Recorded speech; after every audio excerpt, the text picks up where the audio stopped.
జగమంతా నీదే కదరా చంగమా, జనమందరూ పూజించే శివలింగమా, అర్థమవని ఆది భిక్షు అవతారమా, ఆచరించి తెలిపే జీవిత సారమా, నాగుపాము నీ మెడలో నా హారమా,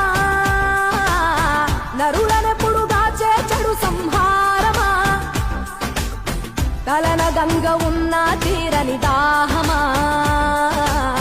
జోలెవట్టి తిరగడము నీకవసరమా, నిండు నలుపు రూపమా, నిజాలేంటో చూపుమా, జంతు చర్మ దేహమా, అంతులేని సందేహమా, అర్థమవని ఆది భిక్షు అవతార